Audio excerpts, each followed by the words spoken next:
Okay, Okay, it's 11 o'clock on April 24th, and this is the pension committee meeting of the funded retirement plan of the town of New Canaan.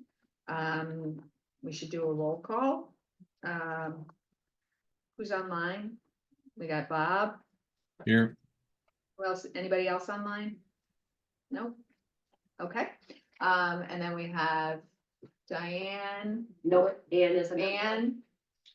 Danny is not a member, Joe's a member, Okay. and you. Okay, okay. All right. So we have a quorum to Yes. vote, okay. All right, so we are going to be reviewing the outsourced chief investment officer and custodian services that the town needed to go out. We submitted an RFP back in January? Yes, In January, and we received 12 responses to our request for proposal. After reviewing the 12 proposals and sort of, looking at the services that each of those proposers could provide, we settled on 4 candidates that we would bring in to interview. We chose those candidates based on their ability to sort of provide a holistic solution for us, similar to what Vanguard does, although some of the firms we brought in provided all services wrapped in one, custodial and investment advisory services, and some had outsourced the custodial or payment services, and they provided the investment advisory services. But we felt comfortable with the level of support that we would get from the outsourced service providers in the groups that we brought in. So we brought in 4. We brought in Northern Trust, who would have had all the services wrapped in one. We brought in Russell Investments, which they provide the OCIO services, and then they outsource the custodial services to State Street. We brought in USI, which they have OCIO, they provide the OCIO services, but then Schwab provides the custodial services. And then we brought in State Street Global Advisors, which would have been an all-in-one service provider. After we had a committee comprised of Cheryl, Diane, Ann, Steve Case, and Bob. I'm not sure have you ever met Steve? So Bob is on our Board of Finance, and then obviously on this committee as well. We also had Sean, I'm blanking on his. okay.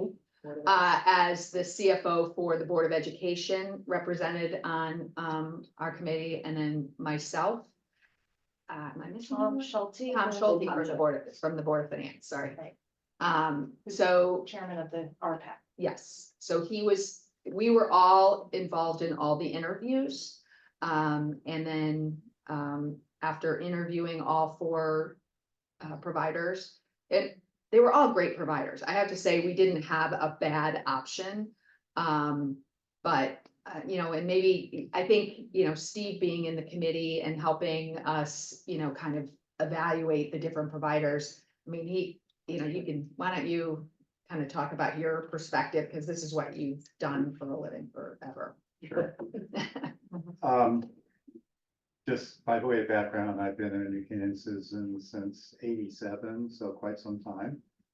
And friends of ours are in Norwalk are on lead the unions there. Bob Klein, I don't know if that name rings a bell, but leads the school unions.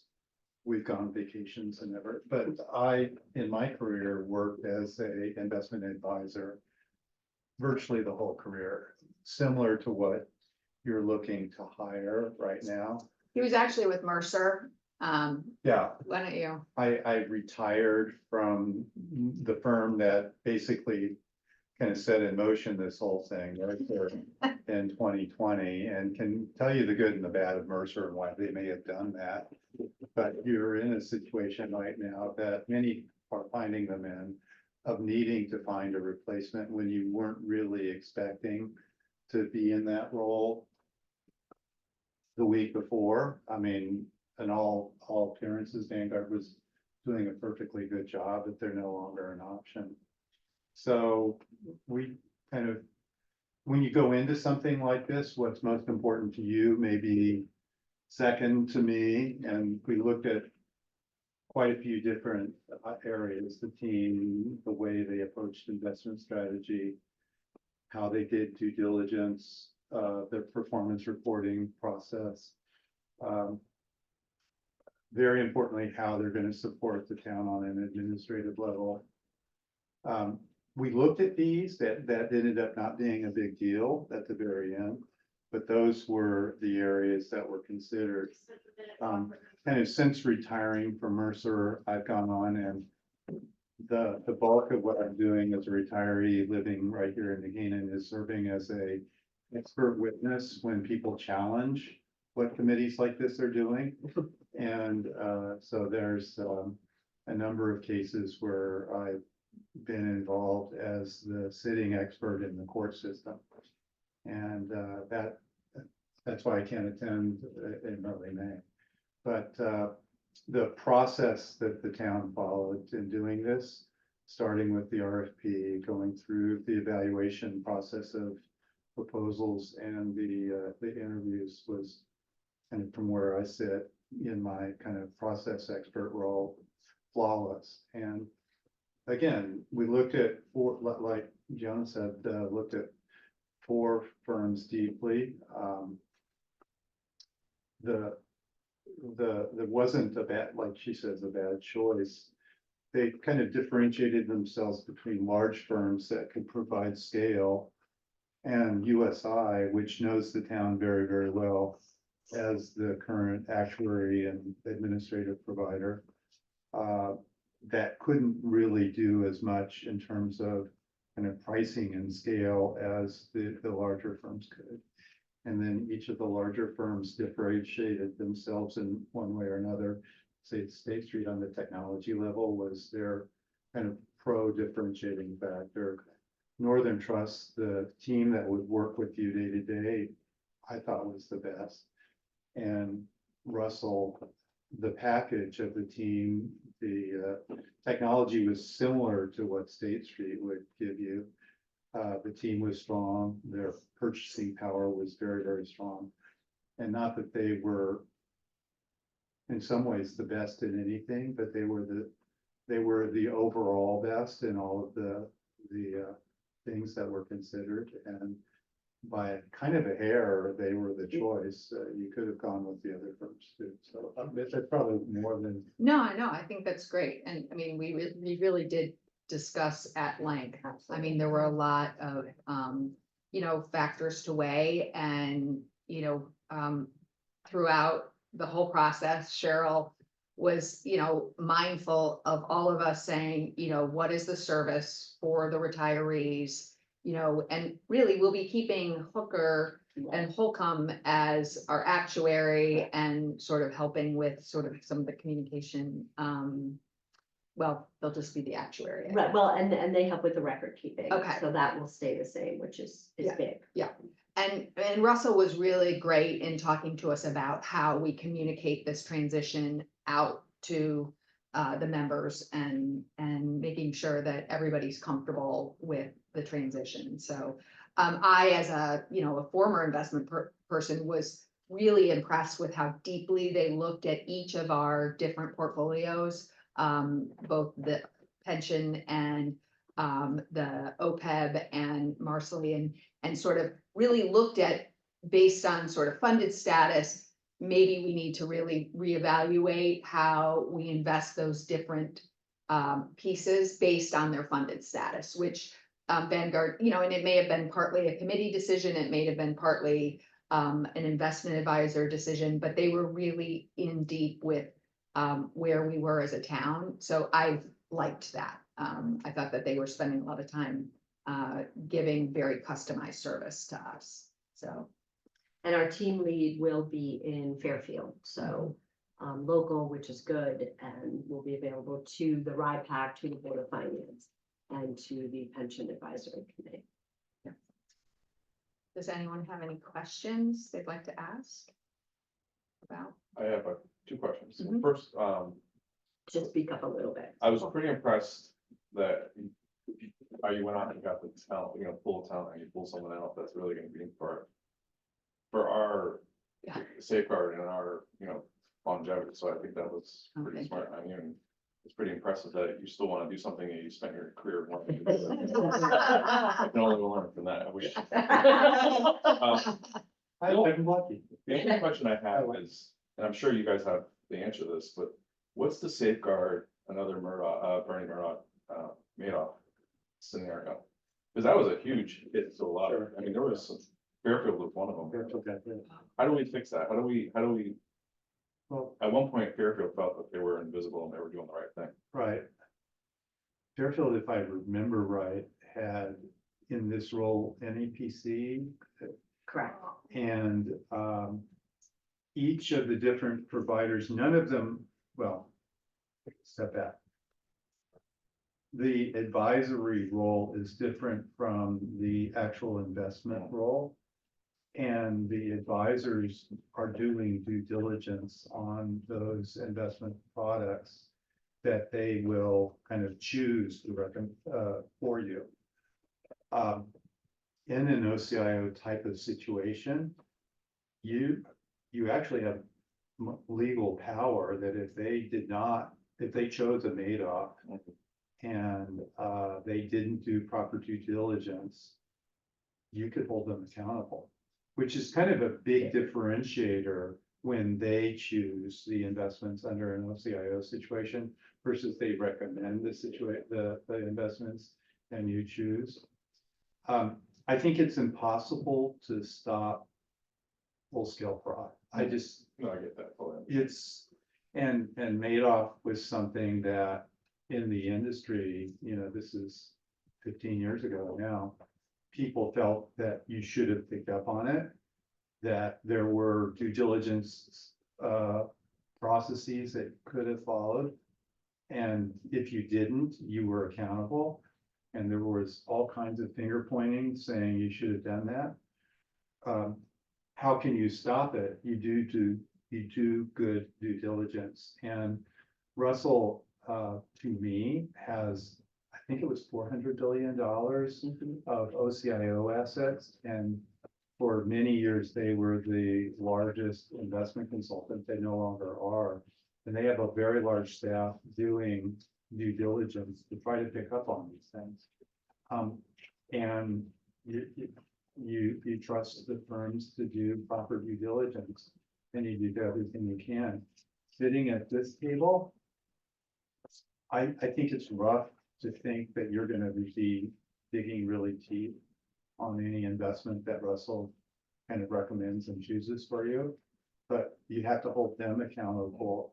And what you can do is do regular kind of due diligence on Russell's process. And that's about all you can do, because fraud can happen. although I mean, and I'm not totally in deep with the Madoff situation, but the type of investments that, we're pretty plain vanilla in this town. We don't get involved in alternatives and things like that. And I mean, I know he had like a bit of a pyramid scheme going with, Well, it's a Ponzi scheme. Yeah, And so- bad, fraudulent accounting. yeah, so, we're. Yeah, I mean, they're such a big firm, You can never say Yeah, never. yeah. but- Yeah. I think you answered my question. yeah. I was just curious. Any other questions? Yeah, why didn't Vanguard back out though?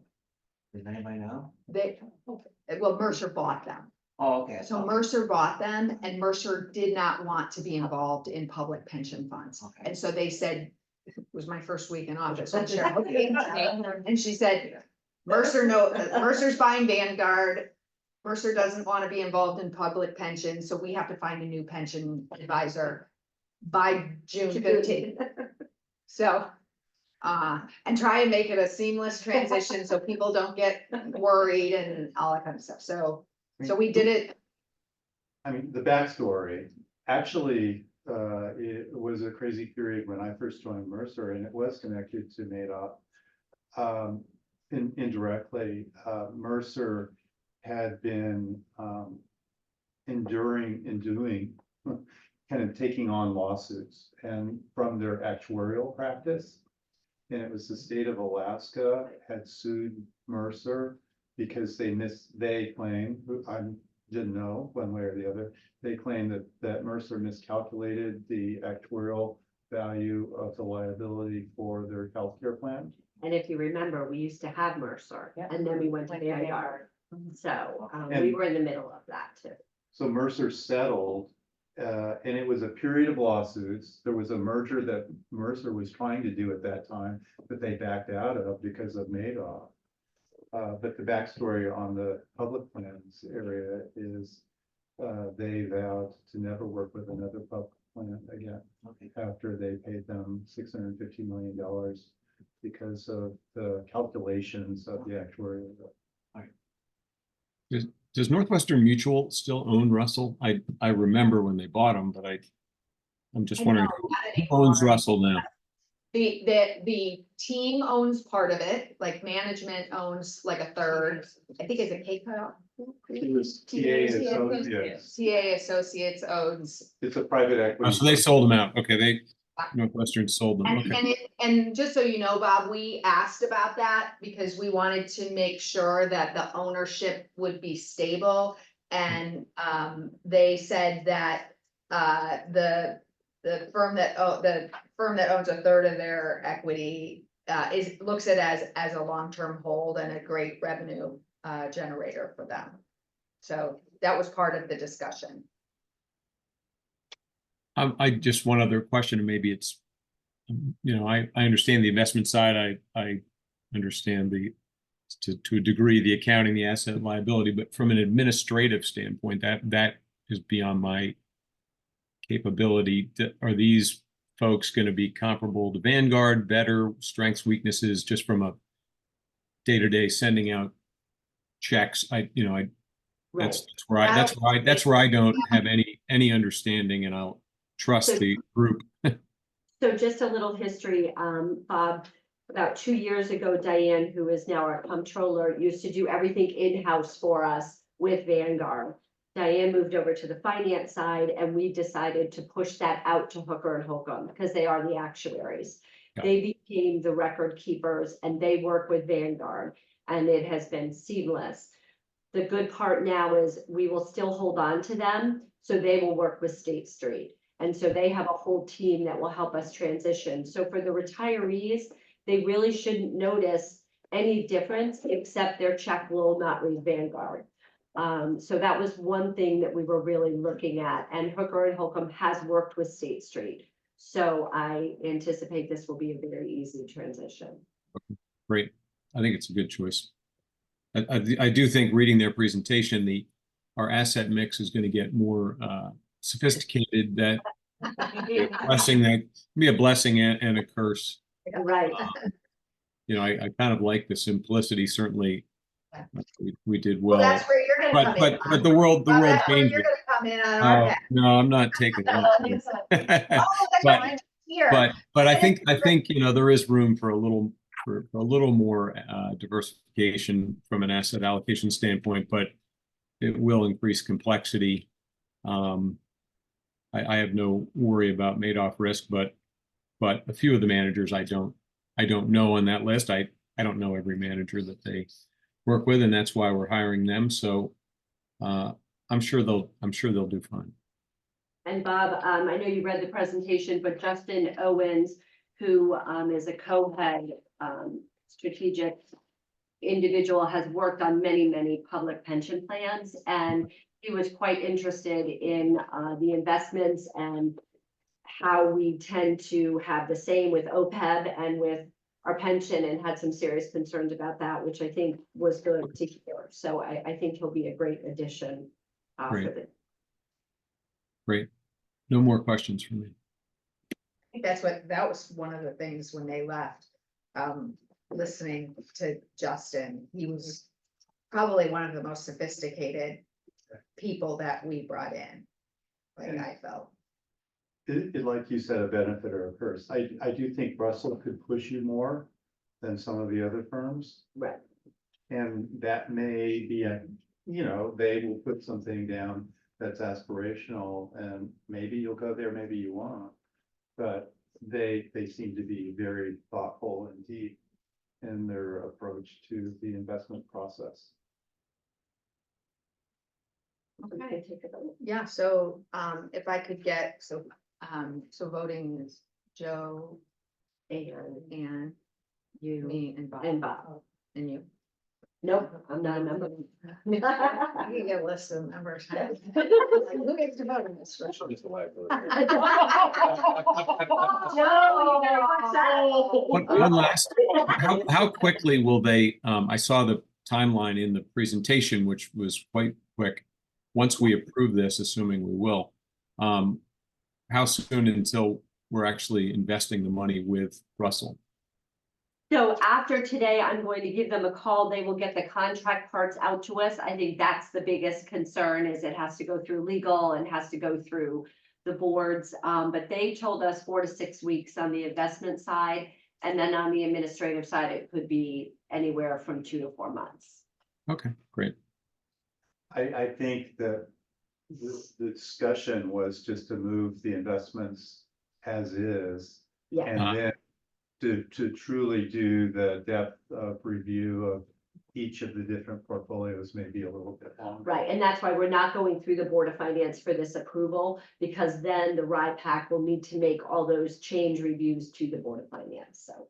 I'm relieved to hear that because, in the world we're in, who knows what the market might do from one day to the next. And if all of a sudden you're in, you go to cash for some period or, I think it's great to just have those assets moved to State Street or whatever the custodian is, and then have an orderly transition because you can really get off sides in a hurry, in the world we're in. So that's great.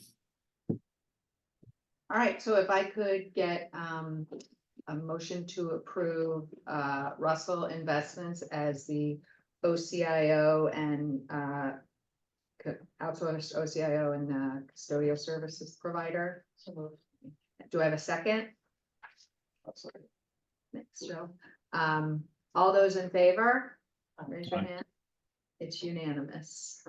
All right, thank you, everyone. Thank you, and Bob, thank you for Yeah. taking the time. No, it's great. Yeah. I think it's good.